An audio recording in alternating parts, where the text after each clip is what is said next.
देखात सुंदरी करे को ट्रैवल ब्लॉगिंग। हेलो नमस्ते सत श्री अकाल दोस्तों, मैं हूं आपकी अपनी जो और फिलहाल मैं हूं दिल्ली में। पिछे एक सुंदर चेहरार आड़त आछे एखन मुखा। देश विदेश घूरार चलेरे भारतक विश्वासघातकता एक सुंदरी युवतीर है पाकिस्तान का गेट। Welcome to Pakistan. ये मिल चुकी है हमें पाकिस्तानी करेंसी। ट्रेवल ब्लॉगिंगर नामत भारतर गोपन तथ्य प्रदान चिरबैरी देश पाकिस्तानक। Welcome to Pakistan. उधर एक शॉप है लाहौर क्लोथ हाउस, सब आए हैं पाकिस्तान से। मेरे पास तो है ही कुल 400 रुपए। ये होगा पाकिस्तान।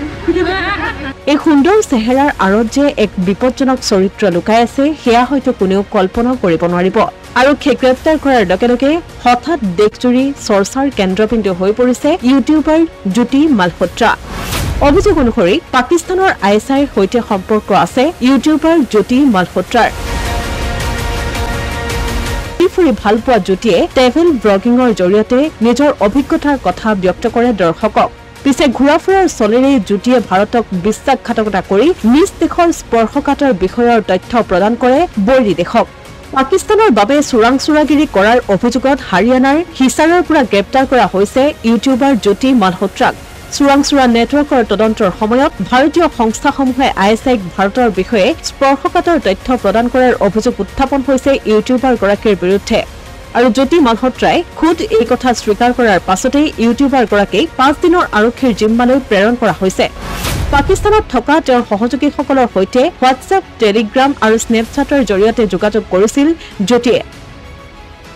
এই তথ্য প্ৰকাশ পাইছে ইউটিউবাৰগৰাকীৰ বিৰুদ্ধে দাখিল কৰা এফআইআৰত। 3বাৰকৈ পাকিস্তান ভ্ৰমণ কৰিছে জ্যোতিয়ে, যাৰ ভিডিঅ' তেওঁৰ নিজৰ ইনষ্টাগ্ৰাম আৰু ইউটিউবত শ্বেয়াৰো কৰিছে। আৰক্ষীৰ মতে 2023 চনত তেওঁৰ ভ্ৰমণৰ সময়ত নতুন দিল্লীত পাকিস্তান উচ্চায়ুক্তৰ কৰ্মচাৰী এহজান উৰ ৰহিম ওৰফে ডেনিছৰ সংস্পৰ্শলৈ আহিছিল।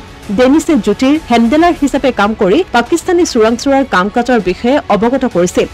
পাকিস্তান ভ্ৰমণৰ সময়তে জ্যোতিয়ে লগ পাইছিল ৰাণা শাহবাজ, সাকিৰ আৰু আলী এহৱানক আৰু পাকিস্তানত জ্যোতি থকাৰ ব্যৱস্থা কৰি দিছিল এইকেইজন লোকে।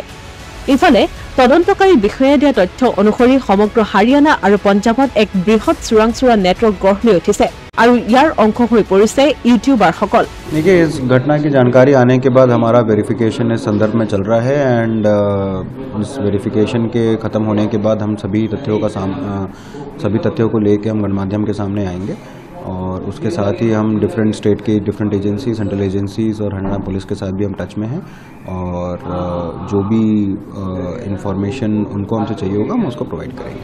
ইতিমধ্যে পাকিস্তানক স্পৰ্শকাতৰ তথ্য প্ৰদানৰ অভিযোগত হাৰিয়ানাৰ আন 6গৰাকীকৈ লোকক গ্ৰেপ্তাৰ কৰিছে আৰক্ষীয়ে। কিন্তু ইউটিউবাৰ জ্যোতিক জেৰা কৰিলে আৰু যে ন তথ্য পোহৰলৈ আহিব সেয়া নিশ্চিত হৈ পৰিছে। Asomiya Pratidin digital desk.